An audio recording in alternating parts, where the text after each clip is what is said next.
नमस्कार, वीणास किचन मध्ये स्वागत आहे आपलं।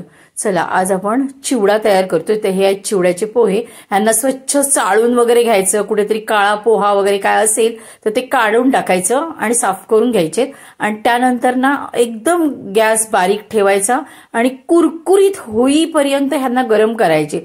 गॅस फास्ट ठेवला तर हे आकसणार, असे गोळा होणार, त्याच्यामुळे बारीक गॅस ठेवायचा। खूप वेळ लागणार तुम्हाला आणि व्यवस्थित गरम करून घ्यायचं, नाहीतर इथे दिसते फास्ट म्हणून तुम्ही फास्ट करायला जाल तर पोहे खराब होणार, तुमचे काळे पडणार वगैरे। त्यानंतर आपण शेंगदाणे सुद्धा छान भाजून घेतलेत आणि डाळवाना नुसतेच गरम करायचे, तेलामध्ये जराशे फिरवून घ्यायचे आणि काढायचे, नाहीतर मग कडक होणार आणि एकदम टणक होतात ते। त्यानंतर बघा आपण इथे खोबरं घेतलंय, ते पण छान असं तळून घेतोय बघा। तर आपलं खोबरं सुद्धा इथे तळून झालेलं आहे। आणि नंतर आपण टाकतोय कढीपत्ता। कढीपत्ता सुद्धा आपण धुवून साफ करून सुकवून घेतलाय असा।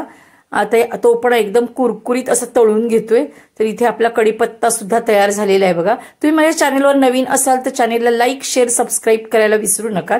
तर इथे बघा आपण थोडे काजूचे गर टाकतोय। ह्याच्याबरोबर तुम्हाला जर मनुका असतील ना आणि त्या टाकलात तरी सुद्धा चालेल, मी विसरले टाकायला मनुका त्याच्यामध्ये।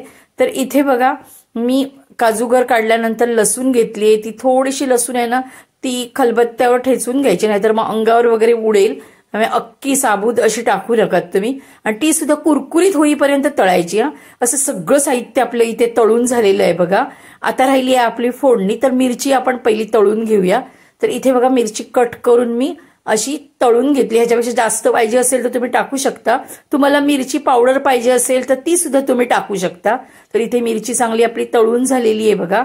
तेल कमी केलंय आणि तेलात मी मोहरी टाकली आहे। मी जिरं अक्क टाकणार नाहीये ह्याच्यामध्ये, कारण मी धना पावडर आणि जिरा पावडर वापरतेय, त्याच्यामुळे मी जिरं अक्क नाही टाकणार आहे। आता हे सगळं मिश्रण मी बघा व्यवस्थित असं मिक्स करून घेते। तर तेल कमीच वापरायचं, जास्त तेल वापरू नका, नाहीतर मग असा ओलावा धरतो त्या पोह्यांना, त्याच्यामुळे कमी तेल वापरा।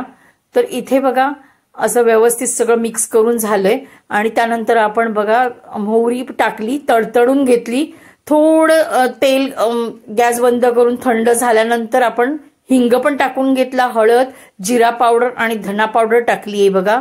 थोडासा पाहिजे असेल तर चाट मसाला सुद्धा तुम्ही इथे टाकू शकता, खूप छान चवीला लागतो। आणि ती फोडणी मी ह्या पोह्यांवर ओतलीये। थोड्या वेळानंतर सगळं व्यवस्थित मिक्स झाल्यानंतर ना खूप छान चिवडा दिसणार आहे आपला। तर इथे बघा आपण बारीक केलेली साखर टाकतोय आणि चवीपुरतं मीठ टाकतोय आणि मस्तपैकी ढवळून घेतोय आणि खूप छान असा खमंग आपला चिवडा तयार झालाय। मी दाखवलेल्या पद्धतीने तुम्ही नक्की करून बघा। बघा किती छान चिवडा बनतोय तो। तर आता तुम्हाला कलर पण दिसेल त्याचा, किती जबरदस्त तयार झालाय तो। तर इथे असा आपला चिवडा तयार झालेला आहे बघा, दिसतोय ना, खूप छान चिवडा तयार झालाय आमचा आणि कुरकुरीत पण मस्त झालेला। तर नक्की करून बघा, फक्त सगळं स्लो गॅसवर करा बस।